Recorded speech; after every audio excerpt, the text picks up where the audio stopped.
Salut, c'est Clément de Mouvement Conscient. Et dans cette vidéo, je vais vous expliquer comment instantanément augmenter votre endurance. Alors, dans ma dernière vidéo, je vous ai expliqué que votre système nerveux va constamment réguler, va constamment brider votre force, votre souplesse, absolument vraiment toutes vos qualités physiques, par peur que vous vous blessiez. Et du coup, maintenant, si on s'interroge au facteur limitant principal de l'endurance, on se rend compte que c'est la fatigue. Or, la fatigue, donc, c'est un processus mis en œuvre par votre système nerveux pour limiter votre performance parce qu'il a peur que vous blessiez. Tiens, si je continue à courir longtemps, je vais me blesser, il va se passer quelque chose d'horrible, il va se passer quelque chose de mal, du coup, boum, je vais limiter cette performance. Et du coup, votre système nerveux va faire un jugement subjectif par rapport à différents facteurs. Du coup, par exemple, ça peut être par rapport au stock de glycogène, ça peut être par rapport à la température, ça peut être aussi par rapport aux problèmes qui sont causés par une production excessive d'énergie. Ça peut être aussi par rapport à la perte de fuite, ce genre de choses. Mais vraiment, c'est un jugement qui est subjectif. Comme je l'avais dit dans ma dernière vidéo, c'est comme apprendre à conduire dans une voiture d'auto-école, sauf que le moniteur, le prof, c'est votre mère. Et du coup, vraiment, à chaque croisement, votre mère va surréagir et appuyer sur les freins. Et c'est exactement comme ça que va fonctionner votre système nerveux. Il est très sensible parce que d'un point de vue de l'évolution, une petite blessure dans le temps pouvait causer votre mort. Il pouvait du coup vous empêcher de survivre, de vous échapper, ce genre de choses. Mais pourquoi je vous dis tout ça ?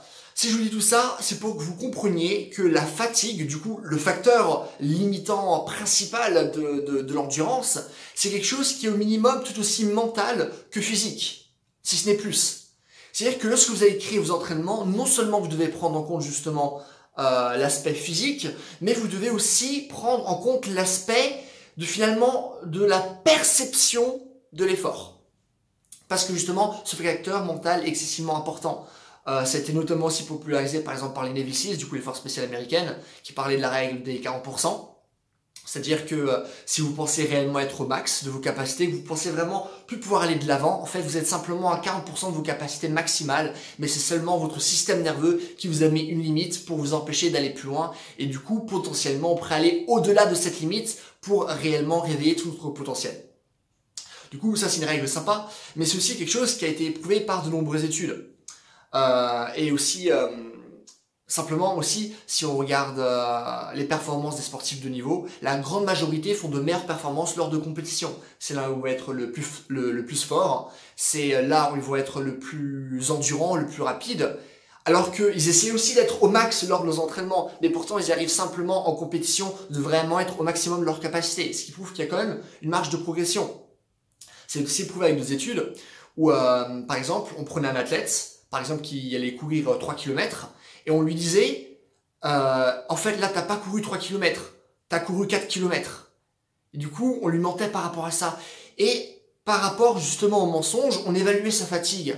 Ce qui était marrant, c'était d'observer que lorsqu'on disait qu'il avait fait une plus grande distance, ou un plus grand temps, il développait plus de fatigue. Alors que... finalement, du coup, il a développé finalement une fatigue excessive par rapport à l'effort qu'il vient de faire.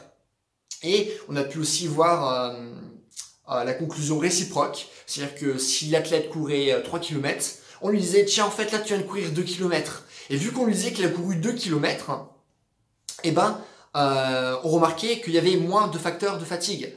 Et ça aussi, on peut le voir avec plein d'autres études, où par exemple, ce qu'on faisait avec des athlètes, on leur mettait du froid au niveau des mains ou au niveau des pieds, parce que la température, avoir une trop forte température corporelle, c'est un facteur limitant de la performance. Et du coup, simplement en refroidissant les mains et les pieds, on disait au cerveau, ah tiens, je suis pas si chaud que ça, du coup, je peux encore augmenter la performance.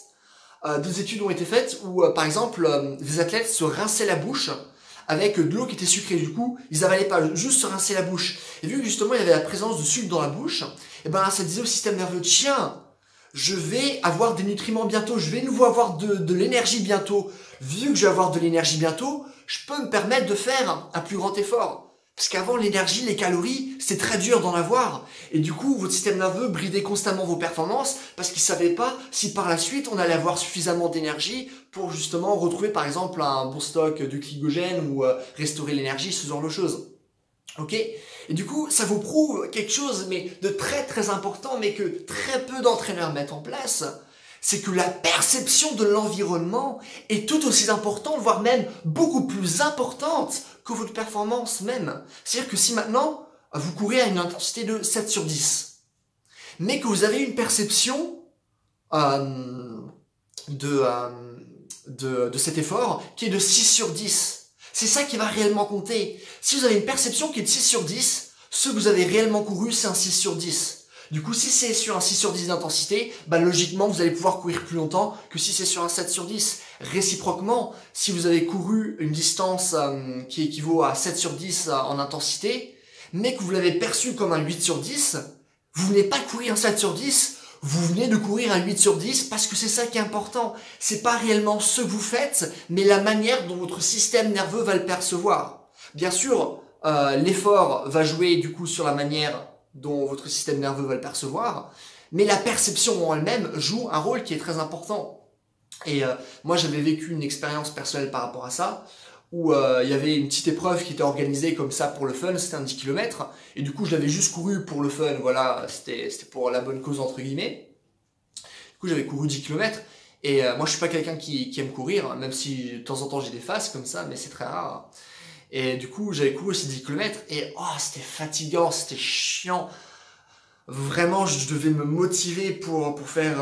heureusement qu'il y avait beaucoup de personnes avec moi, du coup c'était motivant, mais vraiment, je me forçais à faire un effort intense, à courir ces 10 km. Et c'était vraiment chaud, et à la fin de ces 10 km, j'étais vraiment crevé.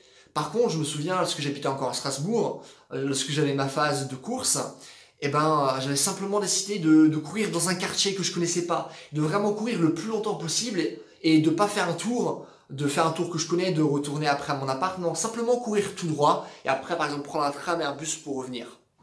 Et vu que je connaissais pas les environnements, vu que à chaque fois je découvrais de nouveaux trucs, mon cerveau était beaucoup plus focalisé sur du coup les environnements au lieu de focaliser sur l'effort en lui-même, et du coup ma perception de l'effort était vraiment pas intense, et du coup j'ai couru entre 15 et 20 km facilement, vraiment je me sentais tellement bien, et alors que auparavant j'avais couru ces 10 km et c'était vraiment horrible. Du coup, c'est vraiment ça qui vous prouve que la perception de l'entraînement est tout aussi importante que l'entraînement lui-même. Du coup, comment vous allez faire maintenant pour instantanément augmenter votre endurance ? Vous devez trouver des moyens pour faire en sorte que cette perception soit moins forte. Par exemple, moi je sais que si je cours autour d'une piste, mentalement je me dis, ok, là tu viens de courir 500 mètres, là 5 km, etc. Et du coup, dans ma tête, je sais quelle performance c'est. Du coup, je me dis, ah ouais, 2 km, c'est déjà beaucoup, 3 km, c'est déjà beaucoup. Et vu que j'ai ce raisonnement-là, je vais créer davantage de fatigue. Du coup, par exemple, pas courir sur une piste, courir quelque part dans un endroit que je ne connais pas, ça m'aide énormément. Un truc que j'avais dit dans une vidéo il y a longtemps, lorsque j'avais justement ma phase de course, je courais dans des chemins, de temps en temps dans des chemins forestiers, parce que j'allais visiter mes parents. Et sur le chemin forestier où il n'y avait pas de voiture, je fermais mes yeux. Et parce que je fermais mes yeux, à certains moments, la perception de l'effort était moins grande. Parce que j'étais plus focalisé sur, ok, fais attention de ne pas être trop vers la droite, pas être trop vers la gauche, ne te prends pas un arbre, machin truc. Et du coup, j'étais beaucoup plus focalisé sur ça que sur la fatigue. Et du coup, je pouvais courir plus longtemps. Et du coup, chaque bon entraîneur, chaque personne qui souhaite être vraiment bon en endurance, doit prendre en compte la perception de l'effort. Parce que c'est tout aussi important, voire même plus important que l'effort en lui-même. C'est tout pour cette vidéo. J'espère que ça vous a plu. Si vous avez des questions par rapport à l'endurance ou d'autres qualités physiques, n'hésitez pas à les mettre dans les commentaires, je réponds à tout le monde. Si vous avez aimé la vidéo, n'hésitez pas à me mettre un j'aime. N'hésitez pas aussi à vous abonner si vous voulez voir davantage de vidéos de ce genre. À la fin de la vidéo, je mettrai 2 vidéos que j'ai faites par rapport à l'endurance. Du coup, ça peut vous intéresser. Si vous voulez du coaching, si vous voulez me voir en personne, vraiment quelqu'un qui pourra être capable justement de construire une séance d'endurance en prenant en compte ces facteurs du système nerveux, que ce soit par rapport à la force, la souplesse, vraiment vous aider à bouger, à mieux bouger, à ne pas avoir de limitation par rapport à votre corps. Vous pouvez aller voir sur mon site, tous les liens sont dans la description. Et voilà, c'est tout. Bon, en attendant, passez une bonne journée. Bye.